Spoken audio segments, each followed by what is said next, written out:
এই জিনিসটাই তারা হাতিয়ার করেছে যে উনি হয়তো ওনার ইমেজের জন্য উল্টাপাল্টা নিউজ করে দিবে, উনি সামনে আসবেন না, মূল যে ফ্যাক্ট সেটা নিয়ে আমি সামনে কথা বলবো।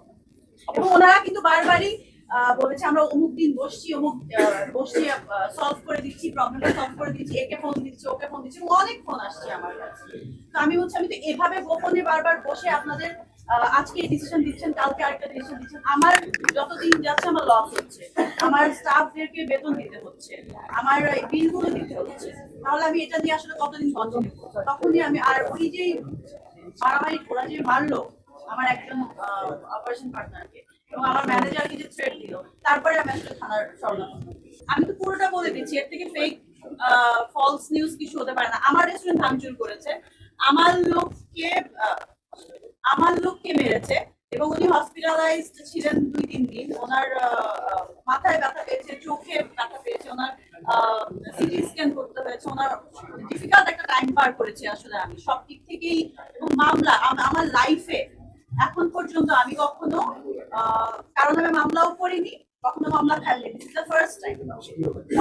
জিডিও হয় না আমার নামে কখনো। এটা তো এখন ওপেন সিক্রেট আসলে। এখন যেহেতু জানলাম ওনাদের যাদেরকে বলছে আমাদের ছেলে ইয়াসুদ্দিন আল মামুন এবং তার স্ত্রী শাহিনা ইয়াসমিন, কারণ হচ্ছে আমাদের যে 6th ফ্লোর ওইটার উপরে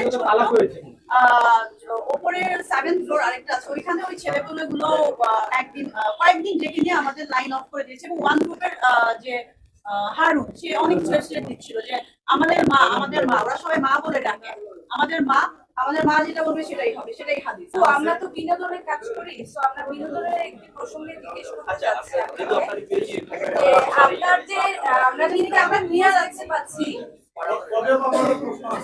পরিচালকের সাথে আপনার মারামারি মানে হাতাহাতির একটা ঘটনা আপনার সিনেমার নির্মাতা ময়ূর রাশেদ পলাশ, কি ঘটেছিল? আমরা শুনেছি যে আপনি তাকে বেদম প্রহার করেছেন, আপনি তাকে মেরেছেন। আসলে এই মারার ব্যাপারটি কেমন ছিল?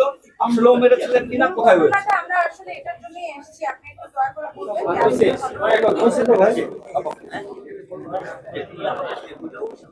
এটা আসলে প্রোডিউসাররা আসছেন, ওরা অন দা ওয়ে, ওরা এসে ওদের সঙ্গে বসে আসলে কথা বলতে হবে। কারণ ওনাদের বাসায় প্রোডিউসার যিনি, দুজন মহিলা এবং একজন ভাই, ওনাদের বাসায় আরো লোকজন ছিল, ওনাদের সঙ্গে কথা হয়েছে। এবং যেহেতু ওনারা বিভিন্ন সময় বিভিন্ন ভাবে আমাদের যে রাশেদ পলাশ তার সঙ্গে যেগুলো কথা হয়েছে ওগুলো কোনো কিছু উনি যেভাবে কথা দিয়েছে সেভাবে কাজ করতে পারেনি, তাদের সঙ্গে প্রবলেম হয়েছে। এবং আমি পরে জানতে পারি যে আমার নাম নিয়ে অনেকবার উনি তাদের কাছ থেকে টাকা নিয়েছেন, ওয়ারেজ আমি আমার নিজের পেমেন্টই এখন পুরোটা পাইনি।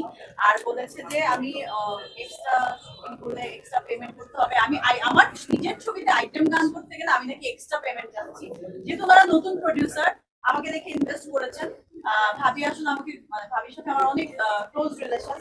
ভাবি বললো যে আমরা আমেরিকা থাকি, বাট অনেক পছন্দ করি, অনেক ভালো লাগে, অনেক শিক্ষিত স্মার্ট নায়িকা, বাট এই পলাশের সঙ্গে এগুলো শুনে আমরা আসলে পরে তোমার সঙ্গে কথা বলে, এবং এখানে যে আজ ইন্টারন্যাশনালের যে সিইও আয়েশা সিদ্দিকী এবং সাদাত হোসেন লিটন ভাই, ওনাদের সঙ্গে টাকা পয়সা নিয়ে পলাশের সঙ্গে অনেকবার যা আমার কথা বলে আসছে নিউজে, ওনাদের সঙ্গেই হয়েছে এইসব অনেক কিছু। এবং লাস্ট পর্যন্ত ডিস্ট্রিবিউশনের জন্য, প্রমোশনের জন্য যে টাকা পয়সা নিয়েছেন সেগুলোতেও ঝামেলা করেছে, শুট ঠিক মতো করেননি আসলে। এবং ওনাদেরকে টেকনিশিয়ানদের তরফ থেকে এবং আর্টিস্ট যারা আছে ওনারা ফোন করে করে বারবার বলছেন যে আমরা আপনাদের প্রোডাকশনে কাজ করেছি বা টাকা পয়সা পাইনি।